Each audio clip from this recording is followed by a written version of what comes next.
Hey you guys, it is your girl AP and welcome to my YouTube channel.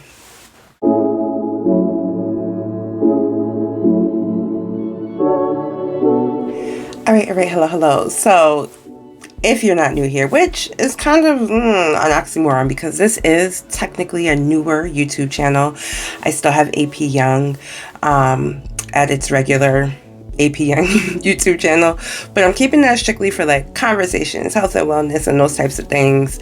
And if you watched any of the previous videos on this channel over the summer, like I started Beauty with AP for my blog, but I'm like, I might as well make the content available over here on YouTube as well. So that's what I'm doing, because as much as I was disenchanted for a little while, I still enjoy creating beauty content, and I'm not going to let myself get discouraged by the politics of social media and trying to grow an audience. So it's more or less like, if you find me, you find me. If you don't, you don't. If you like my content, you like it. If you don't, you don't. And I'm going to do what I love to do because it's what I love to do. So today I'm going to be doing my version of the Instagram baddie look that I've seen so many versions of. And I have like my own little rendition of it. And it's that super neutral, kind of like soft glam look with all the browns and the bronzes and the goldens and all that stuff. So that's the look I'm going to be doing today. Your girl is down bad. She's got COVID. However, I'm going to be doing the Fresh Perspective podcast tonight. So I got to pull this face together so I don't look like COVID's got me. You feel me? All right, so I pulled you guys in closer so you can see what I'm doing, and let's get started. So I'm going to prime the face with the ELF Power Grip Primer, which is very clearly, very obviously a Milk Hydro Grip dupe. And honestly, it very much feels like the ELF Jelly Pot Primer that I got from them a few years ago. Same kind of formula, just doesn't have the scent to it. And this is an excellent dupe. If you don't want to pay $30 for the Milk Hydro Grip, I totally get it. This is a perfect dupe if you're more budget-friendly centered like I am. Not that I've never spent money on makeup products before, but it's just like, at this point, the drugstore brands is coming for the non-drugstore brands in a real way. And I would much rather spend less than more and still have really decent quality. 2 videos ago on this page, I said I will never use Elmer's glue to set my brows unless I ran out of NYX NYX brow glue. And as it turns out, one day I did run out of NYX brow glue, but you know who had Elmer's glue? My son. And ever since, I've been addicted to how cheap it is, how much more you get, and how efficient of a job Elmer's non-toxic glue, especially the kind that dries clear, is. So I recant my previous statement in case anyone saw that video where I was talking that junk. Your girl can recant her statement and admit I might have been wrong. So for years, it has felt like the beauty community has been in shambles. This is the ELF Camo Concealer. This is Deep Olive, I believe. I'm going to use this to carve out my underbrow. If you are a beauty enthusiast like myself, then y'all know the beauty community has not been quite the same. And for me, honestly, it wasn't the same once Jackie kind of went on to do her things. Not that I don't support that content, because I absolutely do, and I've been so pleased to see her, back. Maybe not producing as much content beauty-wise as she used to, but I've been so pleased to see her because she's one of the few beauty influencers whose content I really felt was unbiased, and she didn't have an agenda as much as people came for her. And she was here about the makeup. And I loved that about her content, and I felt like I learned a lot. I also learned a lot from Robert Welsh, because I'm definitely here to learn about makeup theory and all those things, and not just be pushed a product. And it felt like that's what most of the beauty community had become, was just like pushing products because they were popular, not really because they were good. And that's what TikTok feels like. And I don't know if it's my age in TikTok that don't, like, not that I don't have a TikTok, because I do, but the beauty content on TikTok, it always just feels like some new hack, and it's always extra and unnecessary and way too much product being used. I don't know.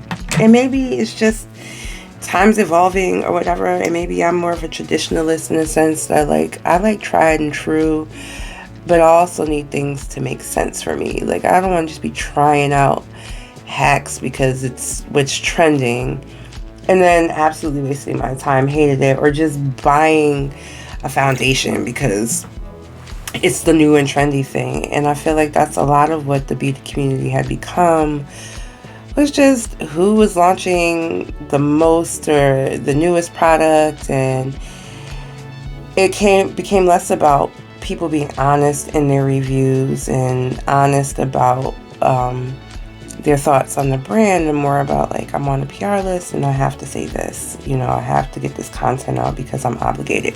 Now, as someone who's done brand partnerships for fashion things, I totally get having brand obligations, but it's also one of the reasons why I have not been pressed to really partner with anyone right now, because I don't like the pressure. I feel like I have to create content.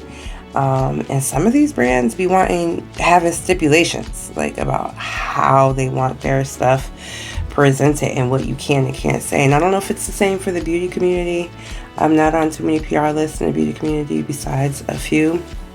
But the same vibes and feelings I had about the plus size fashion community is how I felt the beauty community was turning into, and it just kind of disenchanted me. So I feel like now what I'm seeing because I feel like there's a lot of beauty community now on TikTok, it's just stuff I don't really care for. So I'm going to be working out of my original essential palette. So I opened up APY Beauty again, and I'm going to keep it open. And I think I'm just going to take my time and rebuild up the way that I really want to and stick to my plan.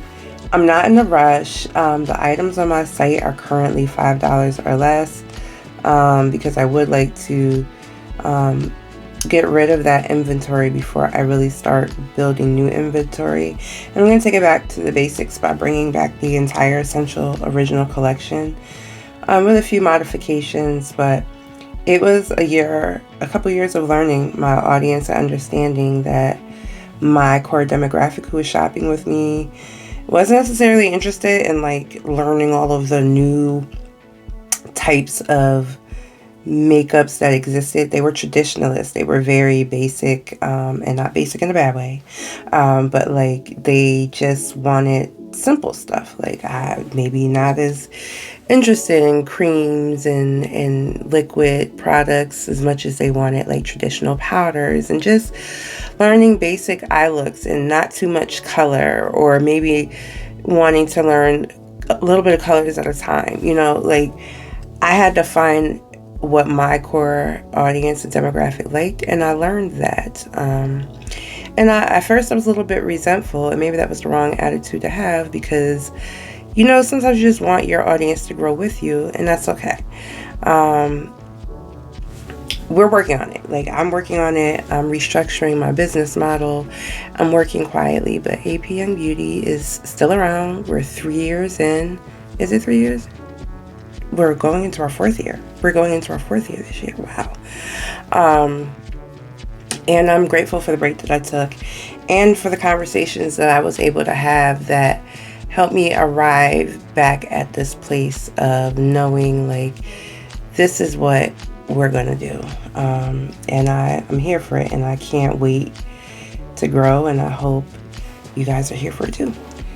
I do enjoy rebuilding like a new beauty page over here, simply because I feel like when you have less eyes on you, you feel a lot more free to say things than maybe you would if you had a larger audience. At least I've always felt that way.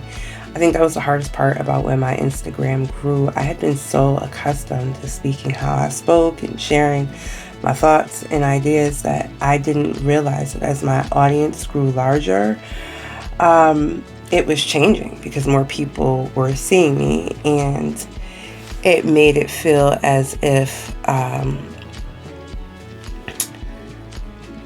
don't know, it made it feel as if it was just a different energy not my typical viewers.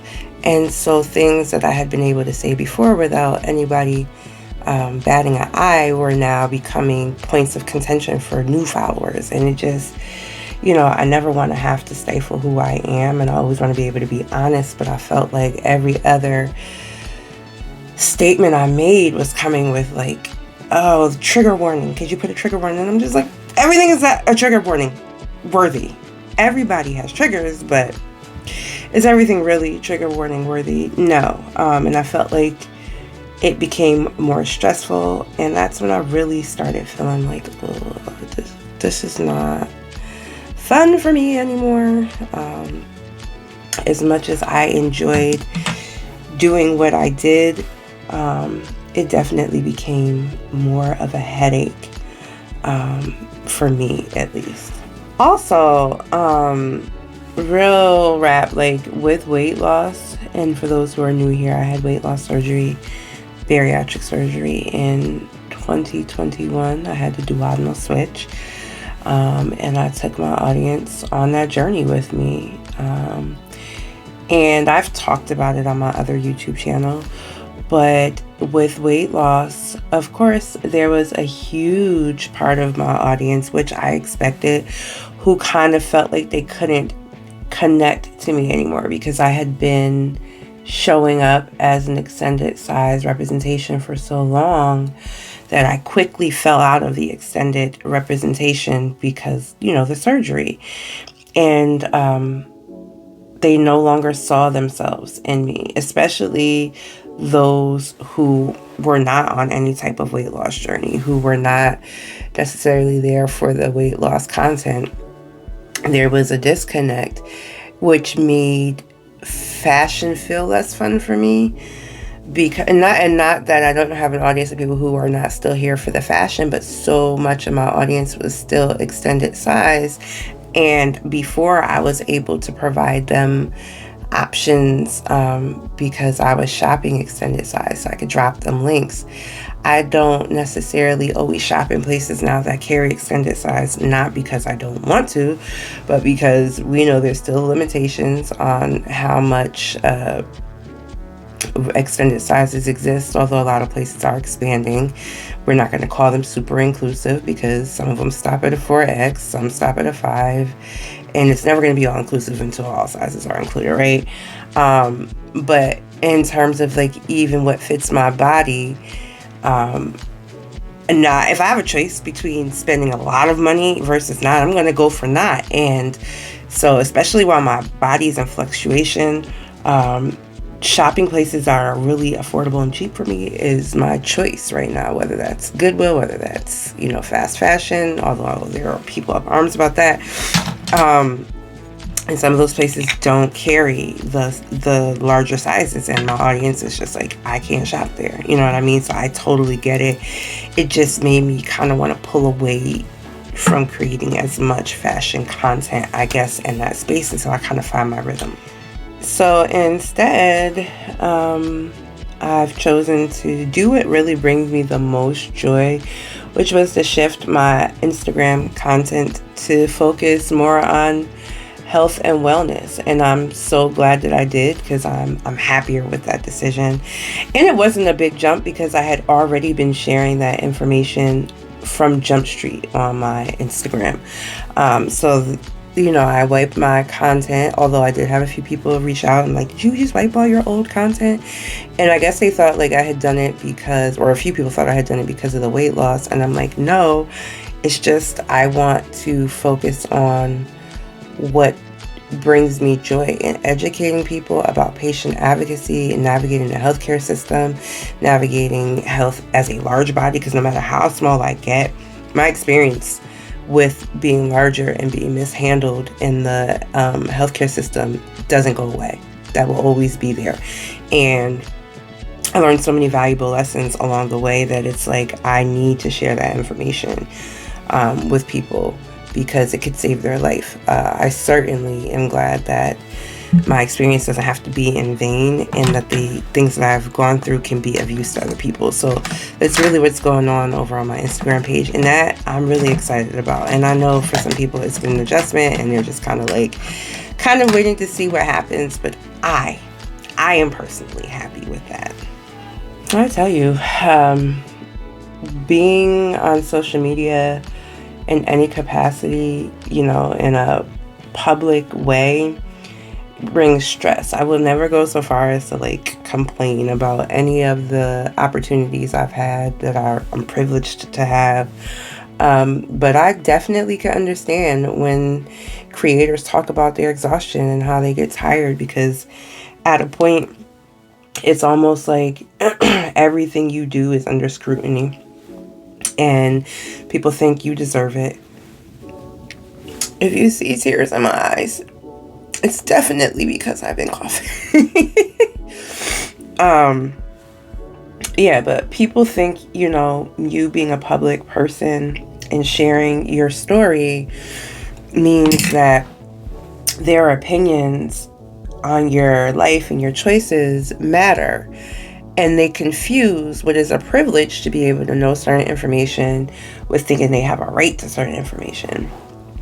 And it just, I'm like, does it ever stop? Like, does any of this ever stop? And it feels like every time I turn around, there is some kind of like drama, right? I'm just throwing a little shimmer in there for good measure. All right, now that I stopped choking on COVID and my upsets about social media, I threw some lashes on. This is like a multi-pack I got from Amazon. They're like wispy. And I did some brown eyeliner. I'm going to wait till this dries down completely and I'll like clamp them at the end of the video so that everything's sitting nice and secure. So today I think I'm going to underpaint. So I'm going to do my concealing and contouring underneath. So that means you're going to use like a more dramatic version of what you might possibly use if you were doing foundation first.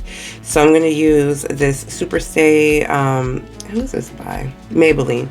It's a concealer that I bought a while back that just ended up being the wrong color for me to use over the foundation, but for underpainting it worked perfectly. So that's what we're going to use. And if you're not familiar with the underpainting method, again, it's when you do your concealing and your contouring and your bronzing like underneath. I kind of do a little bit of both because I'm going to do all cream underneath the foundation. And then if I feel the need at the end to like do any additional work, I'll put some powder on top. Well, I'm going to set obviously, but I mean like in terms of bronzing and contouring. So one thing that I think I'm going to do is really minimize my makeup collection, because in looking in my drawer, A, I realized I have makeup in here that is definitely older than 2 years old, and B, I have so many different concealers and stuff, and I've been doing my makeup long enough now to know whose brands I like and whose brands I don't. And part of this beauty culture, I think, is, again, products being pushed so much that we buy things. Now, sometimes I genuinely want to try things, but I don't want to have an excess of things. So I might do a video cleaning out my makeup drawers, and I need to take a trip to Ulta anyway, because I need new makeup, new foundation, skin changes. If you watched my previous videos that I posted from like 6 months ago, I was going through nodular acne really bad due to the surgery. So I still have some scarring, but it is so much better. I'm so grateful for my dermatologist for like getting me together. And I feel a lot less self-conscious about my skin, but I will say that journey taught me the importance of skincare is really, really major. And also, it's okay to have texture to your skin. Like, that's the reality. All skin has texture. And I love that recently Robert Welsh talked about, you know, how these powders really don't blur anything. Like, they mattify. And of course, mattifying makes things look smoother. It's science. And the way light reflects off of things also has a huge impact on how your makeup looks. But I'm so glad that it just got said by somebody with a much larger following who is willing to say those things and who has the platform to do it, because I feel like, again, this beauty community energy is just like, buy this magical powder that's going to do all these things, but it's really not going to do all of those things. It's going to look great under the lights. It's going to look great on camera. But the true test is, what does it look like in regular outside light? What does it look like? And I know at this point you guys are probably like, what is going on? Trust the process here.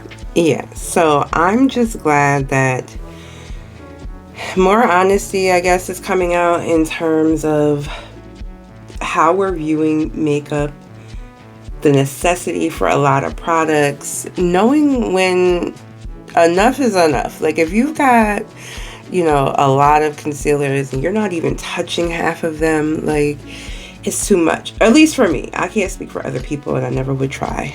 So I'm on my like minimalist lifestyle right now. Like, I don't want to have an excess of things if I'm not using them. So my goal is to clear out the makeup, and honestly, from there, rebuild and buy makeup that I actually am going to use and that I need, and see how that works out for me. That is my goal, to do that, because I really want to eliminate like the excess. Like, I hate going in my drawer and like digging for millions of things and really not being able to find what I'm looking for because I have so much unnecessary stuff. You know what I mean? Like, why do I have 30 different shades of concealer? Like, what am I doing with this? Absolutely nothing. Some concealers I don't even like, and I'm just like, and I know I don't like them because I've tried them already. And it's one thing, like, when I've been given stuff from PR, or, you know, I pick up something on the humbug because I'm thinking like, oh, this might be great. And while I was going through like the issues with my skin, I was definitely like trying new foundations, things. I was looking for more non-comedogenic things that weren't going to clog my pores, yada, yada, yada. Like, that I understand. But once I figured out, you know, what it is I liked and didn't like, why am I holding on to the rest of this stuff? I would give it to somebody, but like, me and my friends are not really all the same shade of brown.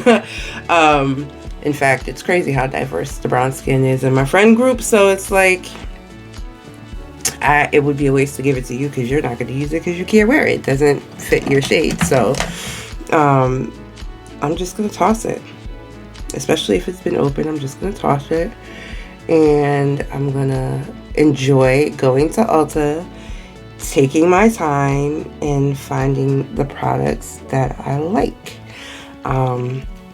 Now, I will say, part of me kind of just wants to go to Walmart, but Walmart has limitations and like their shade ranges and stuff depending on where you live. And I'm always so shocked. I shouldn't be, but I'm always so shocked by the amount of non-brown items Walmart carries. And I'm like, come on, Walmart. I expect y'all to be a little more diverse than what you are, but no, they're not. All right, I'm using my orange blush, number 2, the creamy blush from AP Young Beauty. I know I look like a clown right now. I know I do, and I have no qualms about it. It is what it is. This is going to be a complete trust the process moment if you've never seen this done before. Now, if you're a makeup enthusiast like myself, you've definitely seen this done. And so, you know, it's gonna come out the way it's supposed to come out. But yeah, so I'm thinking about creating some content while I take a trip to Ulta, show you guys how I shop for makeup, and I'll definitely be open to taking recommendations to things that I should try, but I don't want to have to buy like a million things. Like, I'm looking for one good solid concealer, one foundation that I'm going to use the whole bottle of before I go and buy any other foundation. Like, that's really the goal here. So I don't want to have an abundance of stuff. I want to be more mindful about just not having too much. I don't know, like, I didn't grow up like that way either. Like, I didn't have like an excess of stuff, and maybe that's why having an excessive stuff bothers me. It's just because of my background. All right, and today's foundation is really not a foundation. It's a skin tint. It's the Fenty Ease Drop, which is by far my favorite skin tint besides, who is it that I was using? Maybelline? I think it was Maybelline's. This is in the shade 17, and I love this stuff. It was great during the summer because I prefer to use skin tints during the summer months when I don't want like heavy full coverage. But because it's not, you know, I'm in my house right now. I'm only recording a podcast tonight. It sounds so gross. I didn't really want to put a full face on, and I do prefer the underpainting method, honestly, with skin tint. So I'm going to take a larger flat brush. I don't know whose brand this is. Definitely came from off of Amazon, I won't lie. And I'm just going to tap into the skin. I'm going to go in with my sponge. I feel like I used a little more skin tint than what I normally do. And I find that sponges kind of reabsorb the product. So I will tend to use sponges when I want to get rid of like excess product. Now for the powders, I'm going to take my Fenty Pressed Powder Foundation, and I'm just going to lightly hit the areas which I highlighted with the concealer. I learned this trick, I cannot remember who the person was, my bad, about using pressed and loose powder to set. And ever since I started doing this, I have found that it sets my makeup so much nicer than I expected, and I like it. Not just because of the color, but because it feels like it maintains the integrity of my look a lot longer. Now I'm going to take my loose powder, my Fit Me in shade 30, and yes, I got one of these little powder puff triangles, and I know like everybody's like it's not a necessity. Well, some people swear by them. Some people do not. They're like, you know, use a sponge. I'm not necessarily have always been a fan of sponges for different reasons. I just like the way that the triangles set the powder. And it just might be that the material on these puffs is what helps me feel like the powder blends a little nicer than using a sponge per se. It's not a requirement for your makeup, as Robert Welsh pointed out, but it's something that I personally prefer because I like the finish for me. Now I'm going to go in with my contour palette from Black Radiance. This is one of my favorite. I'm going to use the warmer color to bronze. This is one of my favorite contour bronzer palettes that I use. I started out using their cream contour palette, went to replace it and picked up a powder one, not realizing that it was powder, and was like sold, was absolutely sold, and haven't looked back. Not that I won't use cream, because as you guys saw when I did the underpainting, I definitely used cream contour, and that was also a Black Radiance not corrector, but concealer. But I love the way that the powder kind of finishes out the look, so I like to do this when I'm finishing up my look, because powder is set regardless of whether it's a setting powder or loose powder. Powder product is going to set that makeup into place, and so I like to do that. And I'm just warming up the face because, you know, I did just put setting powders there, and I want to make sure I'm not looking like Casper. And I'm just gonna go on there and do this. So now I'm gonna use my AP Young Essential Brilliance, my Essential Glow highlighter. Actually, I'm gonna try a new method today. I saw this lady. I'm gonna use my bronzy here.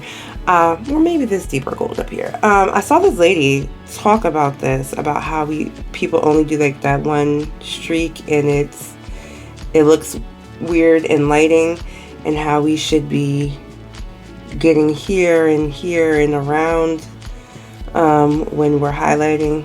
That way the light reflecting looks better, and Ooh, it gives a more natural glow, and she might have been on to something. Sis might have been on to something. She was a professional MUA. Sorry, cannot remember her name. I'm gonna start bookmarking these things on TikTok so I can like show y'all. I don't buy into everybody's makeup, beauty, and I explain to y'all why on TikTok. But whenever I see professional, like who have been in the game, went to school, they understand the theory of makeup, I'm more willing to listen. Because they're explaining why this is a technique that works, and they're explaining the lighting and why highlighting in a certain way is helpful.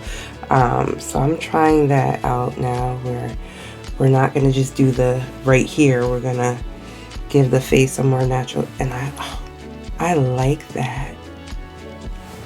I like that. I really like that. It feels more glowy to me. So now I'm going to use the Maybelline Tattoo Studio brow pomade. I'm just using an angled brush in the darkest brown, I believe. I don't care what anybody says. I don't care, and I know it's all personal preference. You will never get me to stop using brow pomade. I've tried pencils, and pencils are okay, but I feel like they're never precise. They're never sharp enough, for one. The ones that are precision, they break so easily, and there's not enough pencil in there. It's like I've wasted money. Pomade will go the distance. Do you hear me? And if it starts to dry out, spray a little setting spray in there and it'll come back to life. Like, pomade goes the distance. I feel like it's the best investment money-wise. And as long as you're not swiping the product on like gunk through your eyebrows and you're deliberate in your strokes and stuff, I think it gives such a nice finish to the brow that a pencil is just not going to do. But I know some people who are very anti, like, using brow pomade. And I always think it's because you don't know how to use it. And I think that because I've watched you apply it and you don't know how to use it. I'm going to use 2 setting sprays. I'm going to use my ELF Stay All Night Micro Shine Mist Setting Spray. And then I'm going to use my mattifying spray from Black Radiance. I used to press into the face with a sponge. Now I just take my handy dandy fan and just let it dry down naturally. So for my lips, we're going to go with a deep chocolate brown from AP Young Beauty and my essential nude. We're going to go all the way with Instagram Baddie like we don't do, except I don't do the gloss. I won't lie. Sometimes I do the gloss, but I won't be doing the gloss today. I like a matte look. I like a matte lip.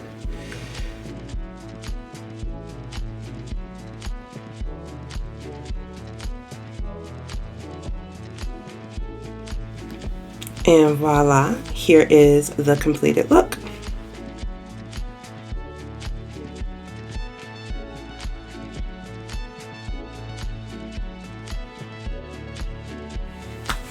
So yes, this is the completed look. This is my version of the IG Baddie look. It's very simple. It's not really hard. I don't know how well I did with like giving y'all instructions on what products I use, so I will try to drop the links down to everything below. But it's really just about your browns, your neutrals, and keeping it really simple. Like, not a whole lot of color.